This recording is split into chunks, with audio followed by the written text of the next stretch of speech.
Thanks for tuning into this session called Both Sides Now. My name is Beth Shugart. I am a clergy person at Duluth First United Methodist Church in Duluth, Georgia. I began my career as a high school choral director and became a full-time church musician. And until 6 years ago, every role that I've served has been as the musician at the church. But now I'm an associate pastor. And I think that's why Robin invited me to this session called Both Sides Now, to talk about the musician side and the clergy side. So thanks for watching. If you're watching, I'm assuming that you are an organist or an organist choir master, and I am grateful for your leadership. I call you the unsung hero of the church. Your accompanying matters so much to our hymns, because I know you take the time to sing through the hymn and know how a singer can do. I know that you read the text and make sure that the stops you pull are the ones that will be best for accompanying these words. I remember the first time that I did a hymn festival with John Ferguson, and he asked us to read the third stanza of A Mighty Fortress Is Our God while he did an improvisation on it. And though this world with devils filled will threaten to undo us, those words were more powerful than ever before, because he was very creative and made me really pay attention to the text. I appreciate so much when you do that. I also appreciate the power of hymns. It is really an important part of our ministry to make sure that children are learning hymns. Hymns are the theology that we carry with us all of our lives. And Marva Dawn, one of my favorite theologians, told us that the songs you learn as a child are the ones that accompany you on your deathbed.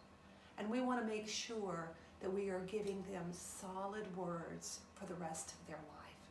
So thank you for the work with children and how you bring hymns to life for everybody, and especially the great congregation who sings every Sunday morning.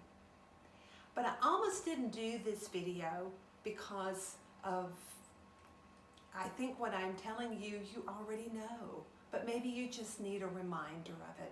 But my friend Randy Elkins said, no, we need to hear this word right now. So here I am making a video. And I want to challenge you to do 3 things with your choir. And the reason is, if you are serving in a church, you have a pastoral role. People turn to you in ways that you don't really sometimes realize is really important to them. Now, we know how important the choir is to us, or the handbell players, or those other musicians that we work with to accompany a soloist or an instrumentalist in some way, because we can't really do our art without them. So it is really important that we give them the pastoral care that they deserve. Here's 3 things that I would encourage you to do. Have a calendar that lets your members sign out. If someone is not going to be at rehearsal, or if they are going to miss singing on Sunday, ask them to please sign out. When choir practice is over, I always check the list. And if someone is missing from rehearsal who didn't sign out, I call them. It's not to make them feel guilty, and I can't help it if they do, but it's to say, I missed you. We missed you. We're not the same without you. I have found out that some people just had the blues, some people forgot, some people had a flat tire. I found people who were ill and even in the hospital, and they just appreciate you calling to check on them. And that is really important. And you know what a community or choir is. These folks are very, very diverse, but yet they work for a common good all the time. And so it's important to get them together to have fun. Make sure you have some parties. Everybody loves to bring food and try each other's food. One of my favorites is to have a hymn party. That's when I ask people to dress up like a hymn, H-Y-M-N. And I always give them the teaser that they can't come without a costume and be just as I am. But it's a lot of fun, and it shows their creativity when they get to do that. Have parties with your crowd. And the last one is real simple. Call and sing happy birthday to your folks on their birthday. Celebrate their special day.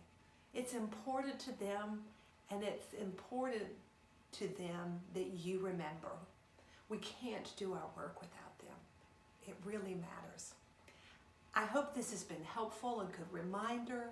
I hope you've enjoyed it. And if you want to talk a little bit more about it, I'm easy to find on the web. Look for DuluthUMC.org, and my picture will be there, and you can click on that and send me an email, and we can talk about other things. I appreciate your time so much, and God bless you in your ministry.